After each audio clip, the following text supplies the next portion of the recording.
오늘 말씀 제목은 주의 영광을 내게 보이소서입니다. 일본에서 온 학생한테 성경에 관심이 있어서 성경책을 주었더니만 읽어보고서 하는 말이 참 이해가 어렵다 그래요. 그래서 제가 성경을 잘 이해하려면 한 가지 수가 있는데 은혜를 받으면 된다 그랬더니 은혜가 뭐냐고 물어봐요. 그래서 대가 없이 내가 받는 것이라 그랬더니 일본말로 금방 매붐이 그래요. 맞아.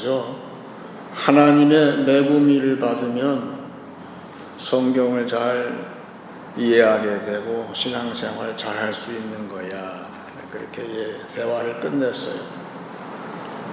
성도는 십자가를 통해서 믿음을 얻은 이후에 계속해서 은혜를 사모하고 오늘도 은혜를 받습니다. 성도의 평생은 은혜를 받고 또 은혜가 아니면 내가 살 수 없는 그런 심령으로 변화가 된 것이죠. 그래서 크고 작은 은혜를 우리가 덧입어 살고 있지만 정작 엄청난 시련이 오고 내 개인적인 시련 넘어서 교회의 시련도 있고 국가적인 요새처럼 세계적인 어떤 환난 가운데에 닥칠 때에는 이거는 보통 은혜로는 안 되고 아주 큰 은혜가 필요할 때 결국은 그 은혜에 마지막에 내가 간구하는 은혜가 뭘까? 그거를 모세가 보여주었어요. 모세가 주의 백성을 이끌면서 진짜 해도 너무한다 싶을 정도로 하나님은 눈에 보이지 아니하니까 저들이 금으로 된 우상을 만들어서 이것이 하나님이다 그렇게 하는 것을 보고서 너무 마음이 아프고 너무 고독한 마음에 하나님한테 간구하는 것이 오늘 말씀 제목이에요. 하나님은 인간의 눈에 안 보이시는 건 내가 이해를 하겠지만 그래도 주의 영광을 내게 보이소서. 이것이 출애굽기 33장에 나오는 말씀인데 그 우상 숭배, 금송아지를 만들어서 섬기는 그런 백성을 보고 도저히 자기의 리더십으로서는 더 이상 이끌고 나갈 수 없는 한계에 닥쳤을 때에 그 하나님의 종의 간구가 여기에 나오는데 결국은 오늘날도 사실은 교회에서 간구해야 할 제목이 여기 있다고 오늘 보는 것이죠. 주의 영광을 내게 보이소서. 이런 체험은 그 이후로 성경의 여러 인물들 가운데에서 전부 하나님의 영광을 본 사람들 이야기이죠. 다윗도 그렇지만 이사야는 말할 것도 없고 이사야는 그 성전에서 하나님의 영광을 보았어요.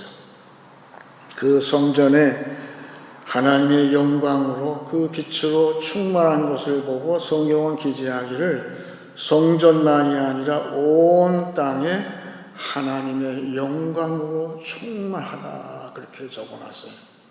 지금도 교회에 하나님의 영광이 충만할 때 우리 성도는 직감하는 거예요. 하나님의 영광이 이 세상에 온 땅에 충만하시구나. 그거를 깨닫는 순간 이 엄청난 위기도 돌파할 수 있는 것이죠. 그래서 이사야처럼 하나님의 영광을 본 자는 어떻게 될까? 요사이 SNS 덕분에 온갖 정보가 시시때때로 다 들어오니까 학생도 또 노인들도 길을 가면서도 막 그렇게 그걸 보고 다니는 거죠.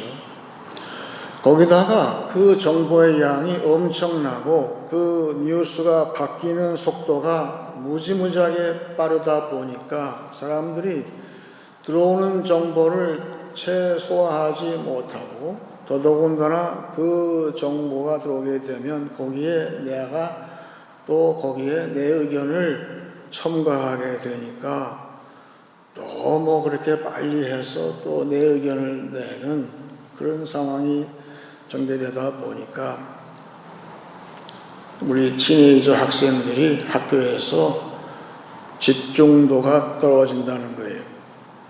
선생님의 말씀을 듣는 속도, 너무 그거를 우리 어릴 때에는 집중해서 그걸 듣고 생각을 깊이 하고 반응을 하고 그렇게 했는데, 요새는 생각할 틈도 없이 내가 댓글을 달아야 되고 그러다 보니까 그게 소위 ADD라는 것은 그 attention, 집중도가 부족한 사람이 걸리는 병인 줄만 알았는데 요새는 그런 증상이 더 확산돼서 집중하는 시간이 불과 몇 초도 안 된다는 것이죠.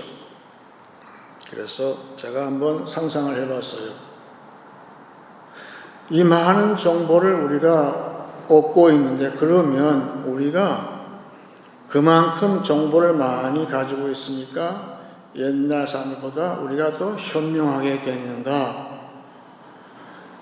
그래, 만일 아담한테 이 SNS 이거를 던져주고선 물어보게 되면 아마 그럴 것 같아요. 아담이 나 이런 거 필요 없어. 이런 거 없어도 나는 세상을 다 통치했어. 그랬을 것 같아요. 우리 믿음 생활만큼 집중도가 필요한 것이 없어요. 여러분, 말씀을 집중도가 없이, 집중력이 없이 말씀을 읽을 수 있던가요? 깨달을 수 있던가요? 그리고 묵상 가운데 그것을 오늘도 실천할 수 있던가요? 안 되는 거예요. 더 문제가 되는 것은 성숙하지 않는 내 판단을 가지고 상대방의 말을 내가 대할 때에 어떻게 될까? 쓸데없는 데에 논쟁을 벌인다는 거예요. 그래서 옛날 우리 선배들이 볼 때 그런 걸 가지고서는 싸우냐 그럴 정도로 지금은 논쟁의 문화, 논쟁의 그 현상이 더 빈번하게 되었는데, 우리 욥기서에 나오는 결국은 욥이란 책은 하나님에 대해서 욥과 그 이웃들이 논쟁하는 이야기잖아요.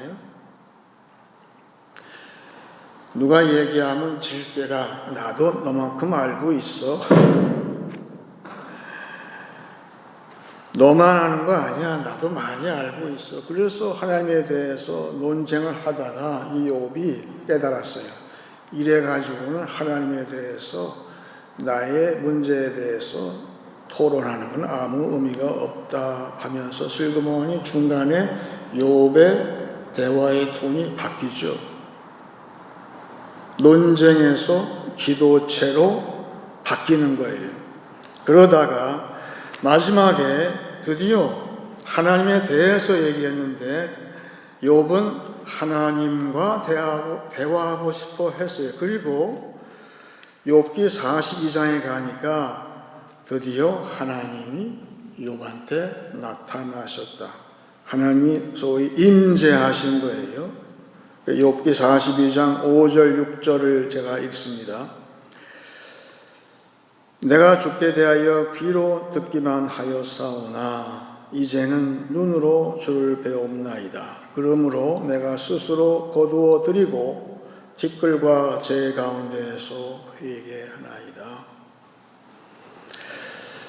내가 귀로 상대방의 이 세상의 SNS의 모든 것을 다 들어봤어요. 그런데 지금 드디어 내가 눈으로 본다고 했을 때 저는 상상을 해보는 거예요. 그것은 하나님께서 나타나셨고 하나님의 웅장한 그 영광 앞에서 이 사람이 바뀌는 거예요.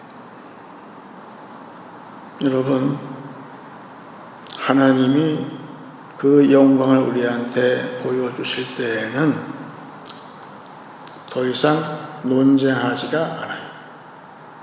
욥처럼 회개할 뿐이에요. 지금 이 세상에 진짜 필요한 것은 하나님의 영광. 과연 주의 영광을 우리에게 보이소서. 이 세상의 모든 지금 문제, 그 문제가 왜 발생을 했고 그 문제 해결은 딱 한 가지. 하나님, 모세처럼 이사야처럼 간구하는 거예요. 영광을 우리에게 보여주세요. 그래야하면 이 세상 모든 만민이 논쟁하지 아니하고 그때는 비로소 하나님 앞에서 그 영광, 그 신비한 거룩한 빛 앞에서 회개할 테니까. 이 기도야말로 진짜 이 시대에 필요한 기도가 된 거죠. 그런데 하나님은 지금도 영광을 나타내시겠는데 어떤 사람한테 과연 영광을 보여주실까? A.W. 토저 목사님의 말씀 가운데에서 아주 주옥과 같은 글귀가 많이 있는데 그분이 한 말씀 가운데 하나가 하나님은 아무한테나 그의 영광을 맡기지 않으신다 그랬어요. 하나님은 자신의 영광을 보여주고 맡겼을 때에 그 하나님의 영광이 안전한 그런 무리한테 영광을 보여주신다 그랬어요. 지금도 하나님은 어느 교회에 이 영광을 내가 맡겼을 때 그 교회가 이 영광을 제대로 간수할 수 있을까, 그걸 보신다는 거예요. 오늘 사도 바울이 지난주에 이어서 하나님의 지혜에 대해서 이야기를 하는데 그 지혜가 어디에서 나타났는가? 놀랍게도 십자가에서 나타났고 그것이 긍휼로 이스라엘과 이방을 구원한다는 사실을 알게 된 다음에 오늘 로마서 11장 33절, 33절이죠. 거기서부터 이렇게 외치고 있습니다. 깊도다 하나님의 지혜와 지식의 풍성함이요 그의 판단은 헤아리지 못할 것이며 그의 길은 찾지 못할 것이로다. 누가 주의 마음을 알았느냐? 누가 그의 모사가 되었느냐? 누가 주께 먼저 드려서 갚으심을 받겠느냐? 이 뜻은 하나님의 지혜는 소위 히든 카드, 숨어있는 그 카드가 무궁무진하다는 사실을 지금 바울은 알았어요. 그렇게 아주 무식하고 어리석은 것 같이 보이던 십자가에서 하나님께서 구원의 지혜가 나타난다는 사실을 알고 오늘도 하나님의 지혜는 그 히든 카드가 무궁무진하다 그렇게 선포하고 나서 36절에 드디어 바울이 이렇게 말하고 있어요. 이는 만물이 주에게서 나오고 주로 말미암고 주에게로 돌아갑니다. 결국은 모든 것이 이 세상의 모든 해결책, 지혜, 이 모든 근거, 원천, 이 모든 것이 하나님께로부터 왔고 하나님께로 돌아간다는 사실을 안 다음에 그에게 영광이 세세에 있을지어다. 아멘. 그랬어요. 여러분, 사도 바울의 편지 가운데 이 구절이 종종 나오죠. 영광이 세세토록 그에게 있을지어다. 아멘. 그랬어요. 근데 이 비슷한 표현을 지난번에 했던 베드로전서에서 베드로도 이야기를 했어요. 베드로는 하나님의 영광을 그의 고난 가운데에서 봤다고 했어요. 지금은 고난인데 그 고난 중에 하나님의 영광을 봤을 때에 베드로는 영광 대신에 권세가, 하나님의 권세가 세세토록 있을지어다. 아멘. 그랬어요. 여기에 추가해서 현대 신학자인 칼 바르트는 추가하기를 하나님의 영광이 나타날 때에는 그 영광이 너무 아름다워서 내가 아멘 한다는 거예요. 너무 아름다워서. 그리고 또 하나 추가하는 것은 하나님의 영광이 교회에 임할 때, 성도한테 임할 때에는 성도 안에 기쁨으로 충만하게 된다고 했어요. 그래서 하나님의 지혜, 어리석은 가운데 지혜가 나타나고 고난 중에 하나님의 권세가 나타나고 아주 추한 이 세상에 하나님의 아름다움이 나타나고 그리고 아무 소망이 없는 성도 가운데에서 기쁨이 충만할 때 그 영광으로 충만한 세상, 우리 이제 연말 다가오는데 핸델의 메시아, 핸델이 조금 그의 영광을, 하나님의 영광을 표현했듯이 우리 인간은 찬양한다는 거예요. 지금 바울은 찬양하고 있는 거예요. 하나님은 누구한테 그의 영광을 맡기실까? 어느 교회에 영광을 맡기실까?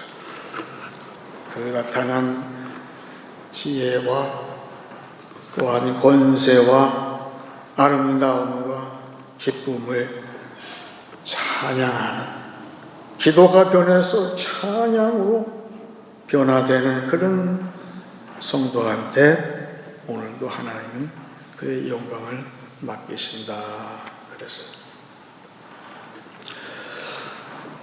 제가 종종 인용하는 그 인디아나 존스 영화 있잖아요. 거기에 하나님의 영광이 나타났어요. 그 법궤에서. 그랬더니 이 세상 사람들은 못 모르고 그 영광을 눈으로 보다가 다 죽었잖아요. 그런데 이 주인공은 그 동료한테 얘기를 하죠. 너 눈 감어. 빨리 눈 감어. 저 보지 마.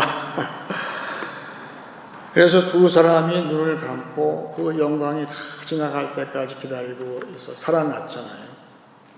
왜냐하면 하나님의 영광을 보고도 살아있을 수가 없기 때문에, 다 죽기 때문에, 너무 엄청나기 때문에 눈을 감으라 그렇게 했는데, 우리 예수님이 오시고 나서 신약 백성한테는 하나님의 영광을 볼 수 있는 특권을 주셨어요. 사도 바울은 그 이유를 얘기하기를 우리가 하나님의 영광을 바라볼 수 있는 것은 주의 영 때문에 그렇다고 그랬어요. 주의 영으로 말미암아서, 성령으로 말미암아서 우리가 하나님의 영광을 볼 수 있으니 얼마나 성령이 우리한테 고마운 거예요. 지금도 우리는 그 영광을 볼 수 있는 자가 되는 것이. 그래서 누가복음하고 요한복음에 가장 많이 복음서 가운데에서 하나님의 영광이란 말이 계속 나오고 있어요. 특별히 누가복음에서는 9장에서 그 베드로, 요한, 야고보 제자 세 사람한테 하나님의 영광을 보여주시는 장면이 나오는데, 그 배경은 저들이 예수님과 함께 기도하러 산에 올라갔을 때에 저들은 예수님의 영광을 보았다 그랬어요. 그 말씀 그대로 하나님의 영광을 본 영광의 증인들이 된 것이죠. 그래서 누가복음 9장 32절에 이렇게 적어놨습니다. 베드로와 및 함께 있는 자들이 깊이 졸다가 온전히 깨어나 예수의 영광과 및 함께 선 두 사람을 보더니 그랬습니다. 그러니까 누가복음 사도행전을 지었잖아요. 그 뜻은 하나님의 영광이 교회에 나타난 이야기이지요.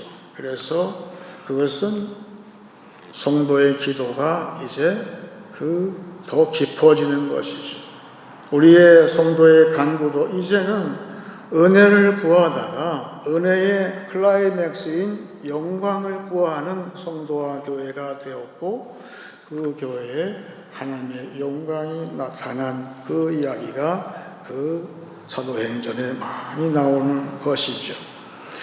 그래서 오늘도 본문에서 11장에서 그 영광을 찬양하는 이 사도 바울이 12장 1절에서 우리에게 예배에 대해서 이렇게 이야기하고 있어요. 어떤 교회에 어떤 성도한테 영광이 나타났을 때에 저들이 어떻게 됐을까? 그거지요. 이것은 영광을 사모하는 자들 이야기고 그 영광이 나타났을 때 이렇게 된다는 것이죠. 12장 1절에 다 같이 봅니다. 그러므로 형제들아 내가 하나님의 모든 자비하심으로 너희를 권하노니 너희 몸을 하나님이 기뻐하시는 거룩한 산 제물로 드리라.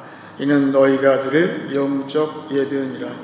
지금 하나님의 영광을 체험한, 즉 이사야의 성전 체험을 한, 성전에 하나님의 영광이 충만한 바울의 성전 체험을 이야기하면서 바로 이어서 우리 예배에 대해서 이야기를 하는데, 예배가 무엇인가?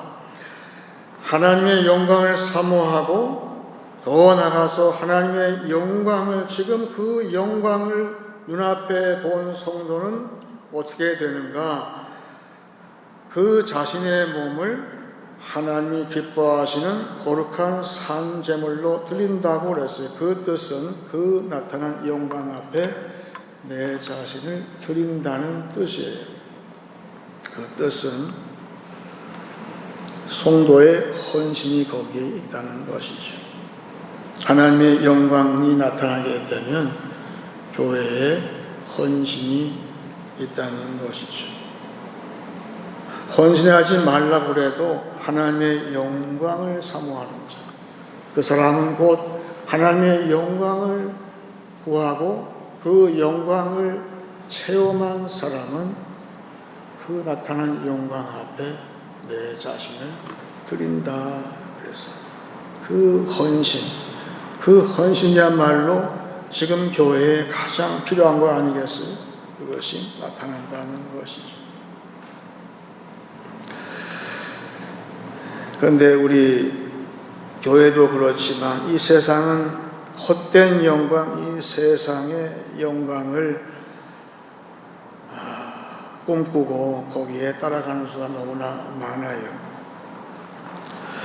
지금으로부터 한 100년, 딱 100년 전 이야기인데, 100년 전에 지금은 인공지능 또 SNS 이렇게 발달해서 최첨단 문명이 발달해서 교회가 이거에 대해서 얘기를 많이 하지만 100년 전에 그거하고 비슷한 사건이 발생을 했는데, 처음으로 비행기를 타고서 미국에서 유럽으로 비행한 사람이 나타났어요.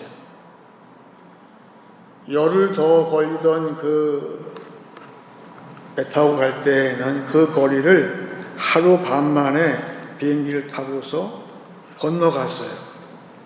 그러니 그게 얼마나 참 센세이셔널 일이었겠어요. 근데 그때에 미국의 대통령이었던 훌리지라는 대통령이 있었어요. 그러니까 최첨단 문명으로, 아마 그 당시에 그 대서양을 한다는 그 비행기의 그 뉴스는 지금 우리가 놀라고 있는 이런 최첨단의 문명에 비하면 더 엄청난 충격을 주었을 것 같아요. 근데 그 쿨리지 대통령이 집무를 하고 있는데 손님들이 찾아왔어요.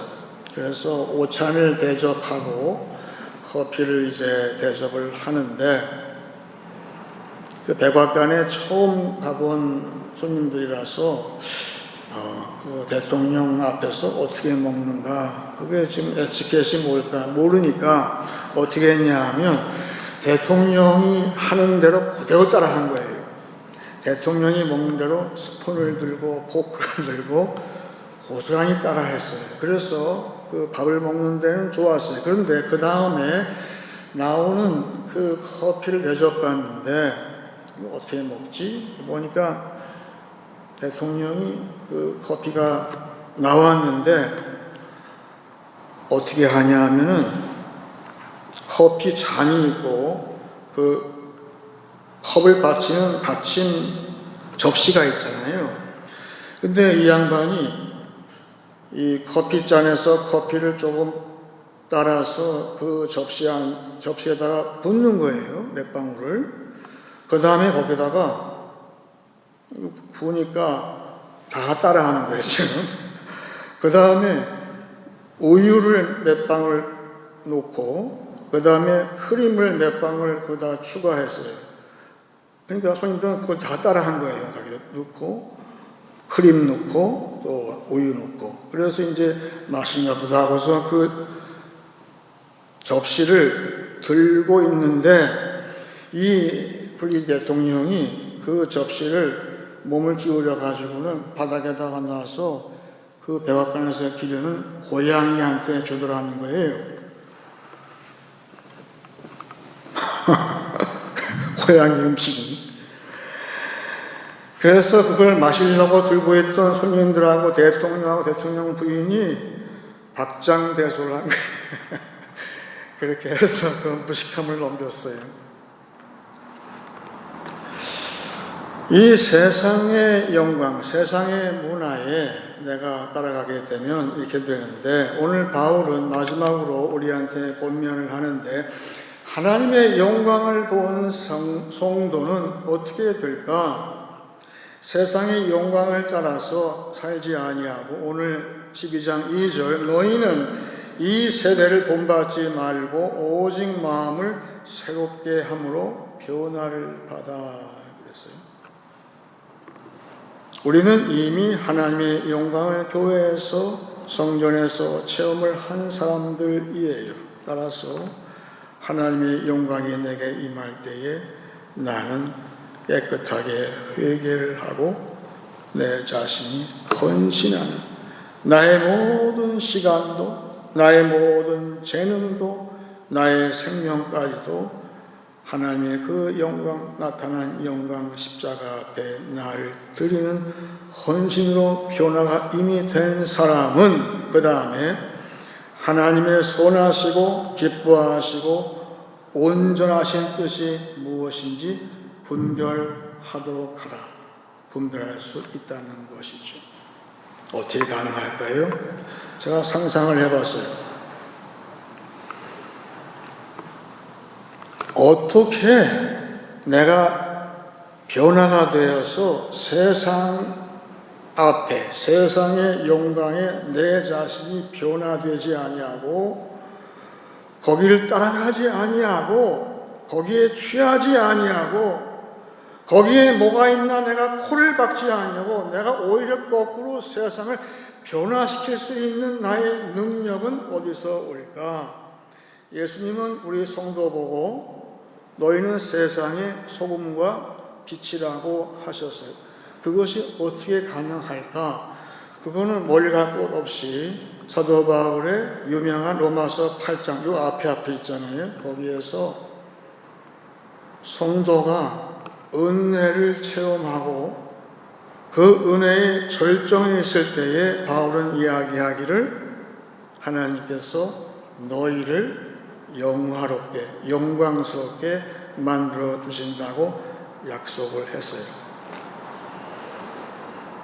하나님의 영광을 내가 사모하고 하나님의 영광을 내가 체험하게 되면 하나님은 나 자신을 영화롭게 만들어 주신다는 거예요. 그것이 왜 중요하냐 하면 내가 소금이고 빛이 되고 세상을 변화시킬 수 있는 능력은 어디에 있을까요? 내 얼굴에. 마치 모세가 하나님의 영광을 봤을 때에 모세의 얼굴에 있었던 광채 나듯이 오늘도 성도와 교회의 얼굴이 광채가 나게 해주시고 그를 통해서 세상에 소금이 되고 세상에 빛이 될 때에 그럴 때 그럴 때 이 세상은 나타난 영광, 저들은 영광을 모을 테지만 저들은 드디어 우리가 막 논쟁해서 되는 것이 아니라 하나님께서 우리에게 주신 그 은혜의 극치인 영광을 사모하는 자들의 얼굴에서 그 영광이 보일 때 저들에게 없는 그런 빛이 있을 때에 저들 스스로 변화가 될 것이고, 하나님은 지금도 그 지혜가 무궁무진하시기 때문에 하나님이 어떻게 쓰시고, 교회가 오직 할 일은 오늘 제목처럼 주의 영광을 우리에게 보이소서. 그리하면 우리가 세상에 나가서 그런 하나님의 영광의 증인으로 살 수 있겠습니다. 이 기도가 가장 중요한 것이죠. 이제 말씀을 정리하겠습니다. 영광은 은혜의 절정입니다. 영광이 나타날 때 모든 인간은 회개할 것입니다. 주의 영광에는 권세와 아름다움과 기쁨이 있기에 성도는 찬양하는 것입니다. 그 영광을 사모하는 교회와 성도에게는 헌신이 있습니다.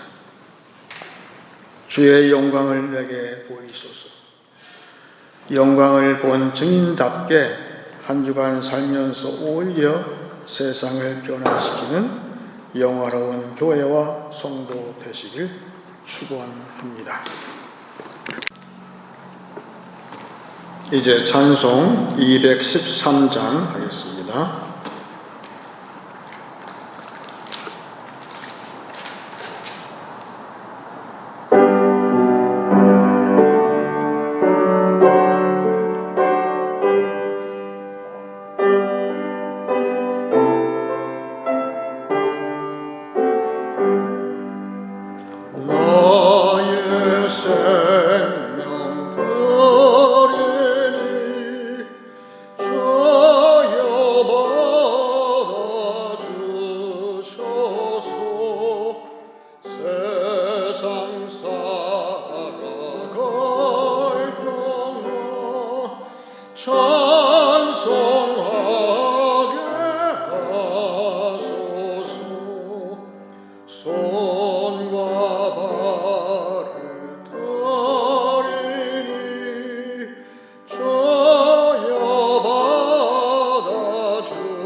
민초파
이제 기도할 때 제가 먼저 로마서 8장을 읽고 같이 기도하기 원합니다. 우리가 알거니와 하나님을 사랑하는 자, 곧 그의 뜻대로 부르심을 입은 자들에게는 모든 것이 합력하여 선을 이루느니라. 하나님이 미리 아신 자들을 또한 그 아들의 형상을 본받게 하기 위하여 미리 정하셨으니 이는 그로 많은 형제 중에서 맏아들이 되게 하려 하심이니라.